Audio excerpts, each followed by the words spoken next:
Today we're honoring law enforcement for their efforts for removing impaired drivers from our highways.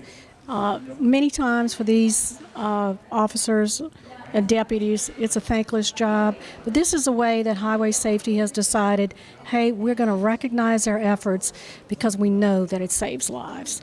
These efforts recognize those who go above and beyond out in the field, in the courtrooms, prosecuting DWIs, and believe it or not, how it benefits us most is these awards are coveted and sought after. So these officers, it means something to them. So they're constantly, trying to do their job to the fullest extent. So it really just it recognizes excellence in their work.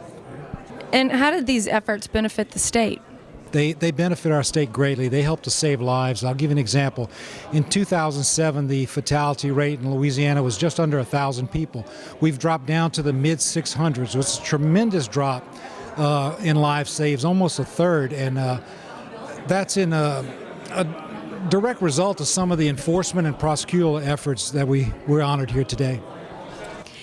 Anytime we can take an impaired driver off the roadway, that makes it safer for every single one of us out there. Because we focus a lot on fatalities, but on the other side of the coin, let's look at some of the injuries that occur. And sometimes those aren't discussed as much. A lot of those injuries are basically life impairing. Paralysis, confined to a wheelchair. It changes people's lives. I was selected this year for the District Attorney's Award. It's just an honor to be recognized by your peers and have some appreciation for the time you spend in it. But for me, it was, it's really about these guys on the street. They do the work. They give us the file. We present it in the court of law. So the better arrests they make, the better our conviction rate. So very honored, though. Thank you. Each year, Highway Safety honors those agencies and individuals who work tirelessly to make our highways and roadways safer through DWI enforcement and awareness. It's a pleasure for me to be part of a ceremony that honors those contributions which directly save the lives of so many Louisianians. I'm Lieutenant Julie Lewis, and I'm proud to serve as your Master of Ceremonies today. But before we begin, I'd like to take time to recognize any department heads, sheriffs, chiefs, DAs, and judges, if you would please stand, because none of this would be possible without you.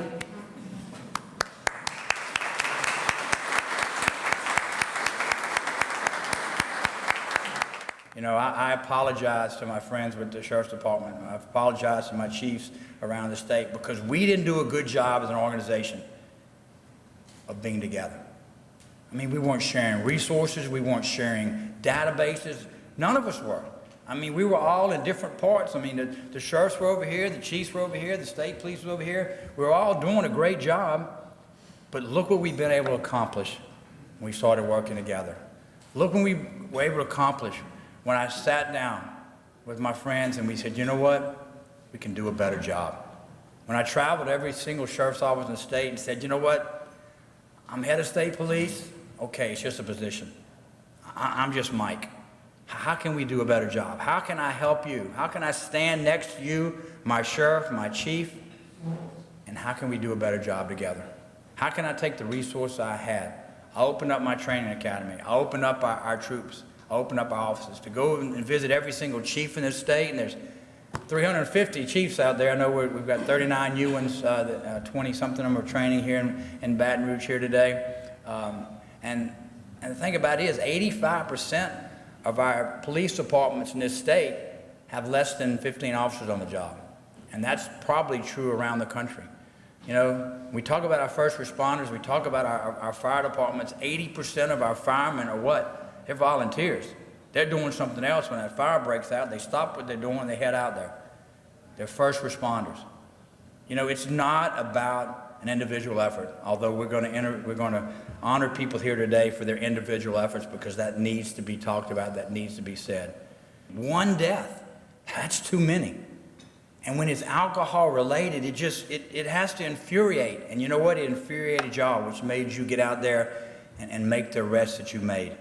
It infuriated y'all because you have an opportunity. We've had them in our cars. What do they say? What do they say? Can I call somebody? Well, why didn't you call somebody 15 minutes ago? Why didn't you let someone else do the driving? You know, to partner we have with Wildlife and Fisheries, with our university police around the state, to go after those areas where we know that people are getting their cars and they're driving, to try to teach our young drivers on our campuses an alternative. I like what I'm hearing on campuses. I like what I'm hearing in these high schools when I go around to teach, and where people are saying, you know what, unfortunately they're going to drink, but they're letting someone else drive. And we're seeing a trend in that. We're seeing a trend because of your efforts, not only as officers, but your efforts as leaders, to where it's no longer over 50% for our first time in history. And you owe an incredible amount of gratitude, support, and applause for this. We've now dipped below 50%. That's unbelievable. And that's because of your efforts. You know, to go to a DWI checkpoint now, let me tell you something, 5, 6, 7, 8 years ago, you usually saw one agency out there, whether it was the sheriff, the city, or the state police, whether Wildlife and Fisheries, whether LSU, or any of our university police. They were usually doing their own thing. Now go to one, and you see a multiple agencies, a multitude of police officers that are there working on that. And we've gotten a little smarter because we have the checkpoint, but what are we doing? We're patrolling the areas around that for people that know it's going to be there as they're trying to avoid those particular areas. But we're making a difference because it's not about an individual person. It's about a collective effort, and those results of what are we honoring here today. I don't want to take up a lot of your time, but it was important for me to come here and tell you that I am so proud to wear a badge in Louisiana. I tell you this all the time, it's the most precious thing on our uniform. And the public could care less the shape of our badge or the color of our uniform. They just want to know that we're working together and that when they call us, we show up. And we have shown up. And we've shown up, and that's the results that we honor here today. So on behalf of myself and my position and my troopers around the state and the citizens, I just want to say thank you for the job that y'all have done, the job that you continue to do, and the support that you give all of us, because it's about our greatest assets, and it's the citizens of Louisiana. So thank you for the job that you do. Thank you for the honor that they're going to bestow upon y'all today, and I'm proud to be a part of it. I'm certainly proud to be a Christian. I appreciate y'all allowing me to share that information with you, and I look forward to visiting with y'all around the state as we move forward. Thank y'all very much. It's a pleasure for me to introduce Sheriff Tony Mancusa. Not only is he a personal friend of mine, he's also the chairman of our Highway Safety Commission. Under his strong leadership and guidance, as you heard earlier, our fatality and injury rates have plummeted for the last 4 years. Our seatbelt compliance rate is the highest it's ever been in the state of Louisiana. Sheriff Mancusa is an example. Come on up, Sheriff. I'll just be a moment. He's an example of young law enforcement leadership. He got into law enforcement when he was 20 years old. He's brought the Calcasieu Sheriff's Office into the 21st century. He's a department of about 800 men there, men and women. He's doing a great job. He ran unopposed last year, and I think that's probably the biggest vote a sheriff can get. You know, let me tell you, the Colonel touched on this. You're the heroes today. I'm talking about the men and women here that do the job every day in our communities. Sheriff McKelvin, who you mentioned, Colonel, was my sheriff. He hired me in 1984. And we didn't do a whole lot of traffic then. I'm not going to get into that, Sheriff, but we didn't do a whole lot of traffic then.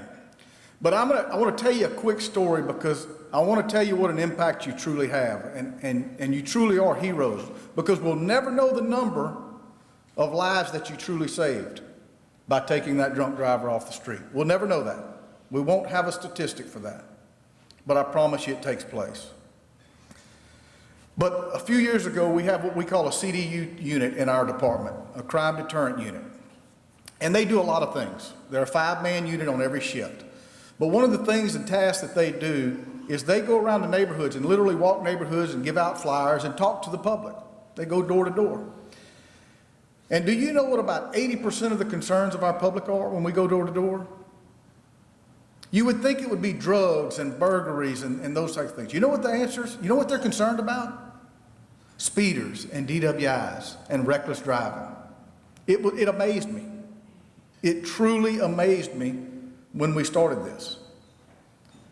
And so we've concentrated and made a lot of our focus on traffic issues in our community because of that. The Colonel gave some statistics that I want you to understand and know about, because we have had a significant reduction. You know, we're here today to concentrate and keep in mind, fatalities happen in our community for 3 reasons: inattentive driving, drinking and driving, and carelessness. Simple as that. But alcohol is what we're here to talk about today. That's what our focus is and the job that you've done throughout the year. But we usually talk about the negative, the accidents, the deaths, the things like that. Today we get to talk about the positive, what you've done in our community, what difference you've made in our community. Since 2007 in Louisiana, we went from 993, almost 1,000 fatalities, to in 2011, 676. That's almost 1/3 of a reduction. And that's pretty amazing, 30%. That's pretty amazing. And a lot of that is attributed to you and your department heads who participate in these programs. We have consistently gone down to where we're about 41% now of our fatal crashes involve alcohol, which is a significant decrease over the past years. And as much as we'd like to take all the credit at the Highway Safety Commission, Colonel, you hit you hit it on the head. It's all of us. It's all of us working together. It's the Highway Safety Commission, it's the federal government giving them the money, them taking that money and using it through your resources, through all of your agencies to make an effort to reduce the DWIs. And we all work together, and he's right. Now, you don't just see a sheriff's department out there doing a DWI checkpoint, or the wildlife and fisheries, or the city police. We work them together and concentrate on efforts. And of course, we're a little bit smarter now. We have data that tells us, you know, what time of the day and the night, or what particular day is the worst day for DWIs. We have a little more data that shares that. So it's kind of a combination of technology and cooperation that has brought all these things together for us and made it better and safer for us. So although, again, we'd all like to take credit for it, it is because we work together now, and we use all these resources and this data to help us. You know, NHTSA has done a tremendous job, and again, I hope we don't get cut a lot with the recent issues that we're going to have with our federal government, but we provide grants. The Highway Safety Commission gives grants to every agency that basically wants them. I would assume that because you're here, you participate in those grants and really take advantage of that. We have money that we spend, and we buy the DWI buses, or called the BAT buses, or the trailers. Those are the types of things that we utilize now to work together to make our job and your job. And I'm talking about the men and women, the police officers that are doing the work, not the department heads. I'm talking about you that stay out there every night, work the long hours, make the overtime money to help with these projects. We've tried to utilize that money and spend that money, and I'm talking about the grant money that we get, the best way we can to help you do those jobs. And I think we've achieved that in many, many ways. One of those is what we call the Batmobiles, where you're able to use and do everything out in the field rather than waste time bringing them back and doing all the paperwork there. No refusal, real quick. I'm not going to get in that a lot, but it's kind of the new phase in our careers that we're starting to use. Grant money to get phlebotomists now to start letting officers actually take blood. Again, we could go into a whole spiel just on that, but it's important to know that we need to use every resource, and this is a new one. I think in Rapides, Sheriff Hilton, where you're from, they have a judge up there that the percentage has gone from about a 30% refusal now to about 1% because of the no refusal acts that they've done there. So it's things like this that we have to continue to do to make it better for us in our communities. I'm going to wrap it up with this. This is your day for your awards, and you know, we could talk all day long about what we can do and what we should do, but in my opinion, you just keep on doing what you're doing because you're saving lives, and we don't have a number for that. But keep passionate about it and keep the understanding, because whether you believe it or not, your community depends on us in many ways. But what's more dangerous than guns in our community? What's more dangerous than probably just about any other crime that we have? These vehicles kill a lot of people every year. So keep on doing the work. Congratulations to you, the recipients and the honorees today. You are the true heroes. We appreciate you, and God bless you. Thank you.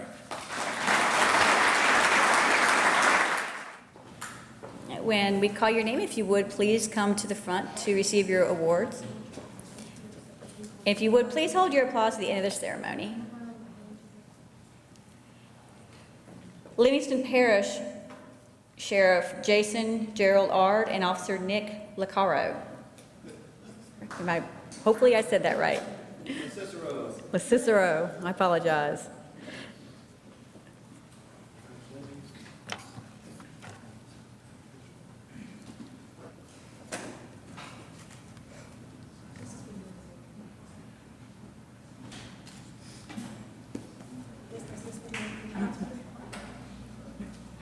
East Baton Rouge Sheriff Sid Gotro and Deputy Jeffrey Martrain.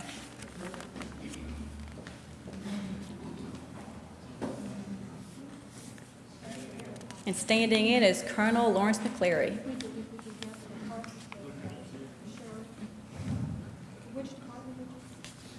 EBR.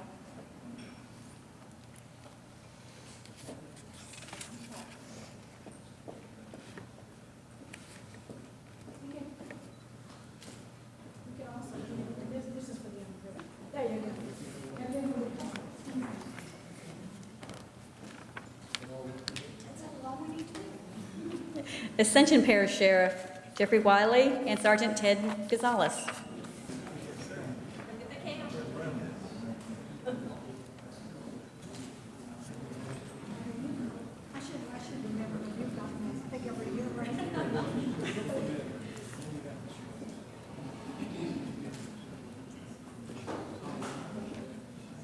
Rapides Parish Sheriff William Earl Hilton and Deputy Randall Wilmore.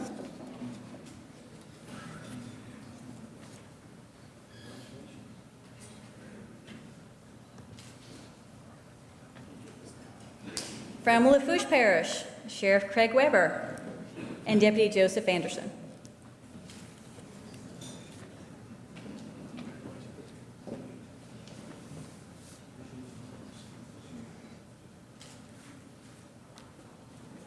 From Assumption Parish, SO, Sheriff Mike Wagenspack and Deputy Donald Calamania Jr.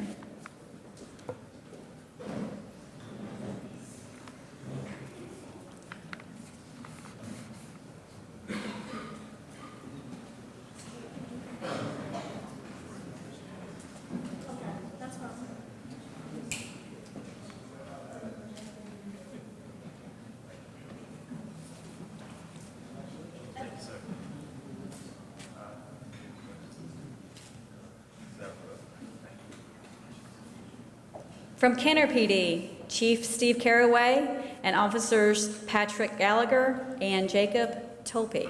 They tied in their amount of arrests this year.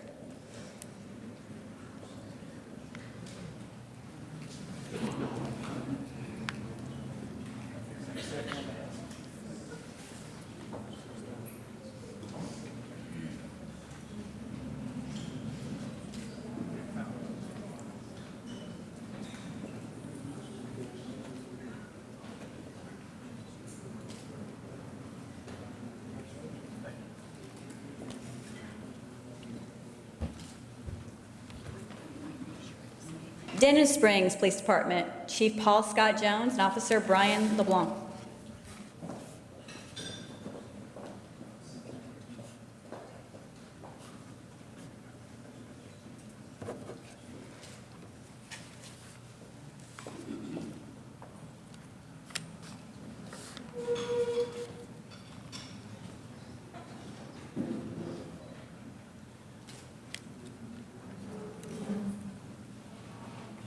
From Baton Rouge PD, Provisional Chief of Police Carl Dabity and Corporal Mickey Duncan.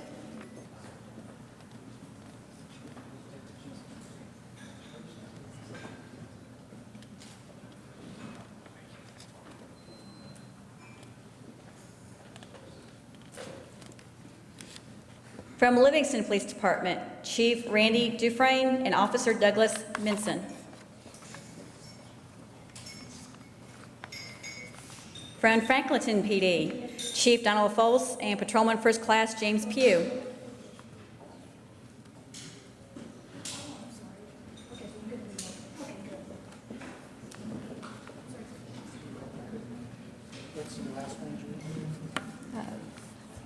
Was Franklinton. Is Franklinton here today? Okay. From Pineville Police Department, Chief Donald Weatherford.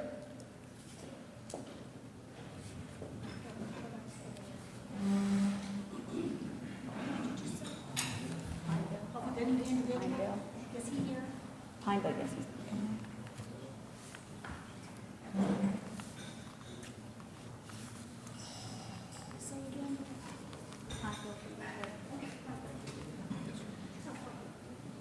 From Alexandria PD, Chief Lauren Lampert and Corporal Douglas Prestridge.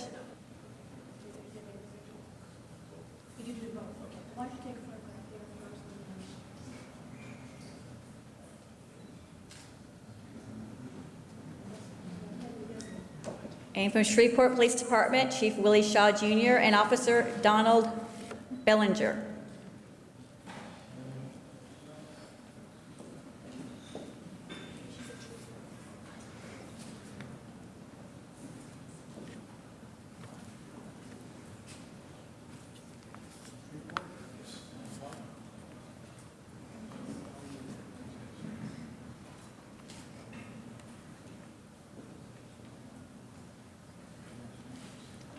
From Lafayette PD, Chief Jim Kraft and Officer Tommy Pyrath.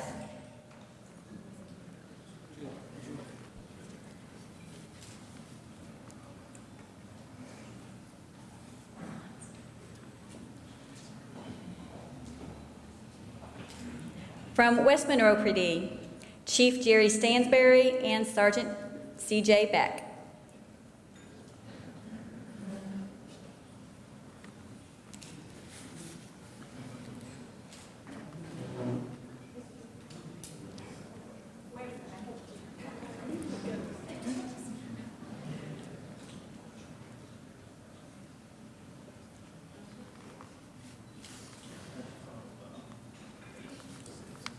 From LSU Police Department, Chief Lawrence Rabalaw and Officer Tyler Como.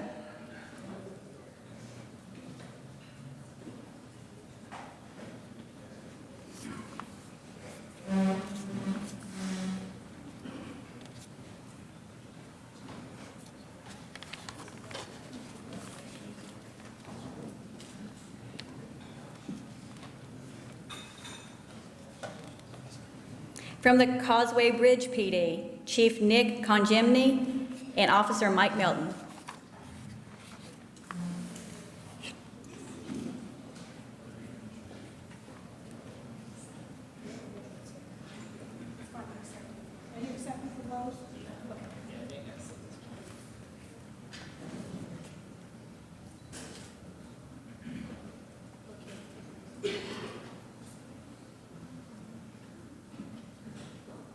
For Louisiana State Police, Troop L, Captain Paul Clark, and Trooper Kevin Cephalou.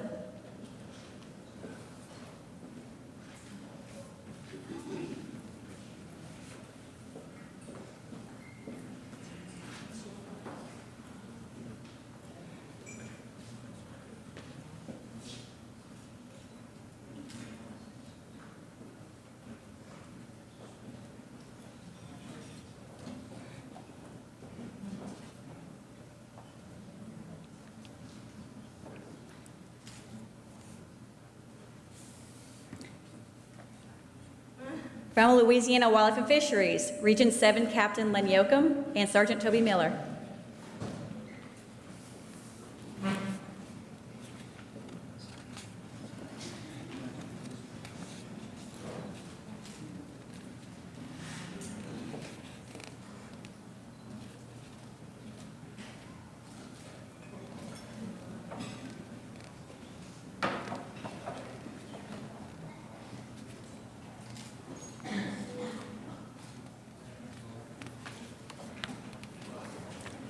District Attorney Ricky Babin is from the 23rd Judicial District, and he's a recipient of this year's DWI Award. He has served as the chairman of the Sentencing Commission for the past 2 years, The chairmanship is demanding, particularly since it is an attempt to look at revisions in many areas of the law by committees filled with different points of view. With respect to DWI and traffic safety, there is a committee expressly looking at shortening the DWI statute and revising it in such a manner that it will be easier for judges, attorneys, and citizens to read and understand. This is no small task. But most importantly, Mr. Babin is the head of the legislative committee that affects prospective DWI legislation in a manner that the legislature will surely rely on. Changes, even prospective changes to DWI provisions, must be carefully monitored to ensure better traffic safety, and that is the sole objective of this change. In the judge category, recognize Judge Suzanne Ponder of the Baton Rouge City Court Division E. Alcohol-impaired driving is responsible for an alarming number of traffic crashes and crash-related injuries and deaths each and every year. In 2010, there were almost 1,600 DWI cases filed in the Baton Rouge City Court alone. In the same year, recognizing a need to implement a program that would significantly contribute to this community's public safety, Judge Ponder spearheaded an innovative effort to have the Baton Rouge City Court, through a grant in cooperation with the Louisiana Highway Safety Commission, become the first municipal court in the state of Louisiana to adopt and implement a sobriety court.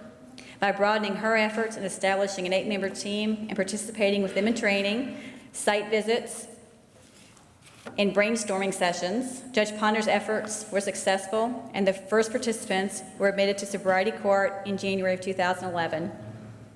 In this first year of enactment, the number of participants exceeded the benchmark expectations of the grant. Congratulations to each and every one of this year's recipients, and also a thank you to the Louisiana Highway Safety Commission, who has funded this program, and the awards to those individuals. Let's give everyone a good hand.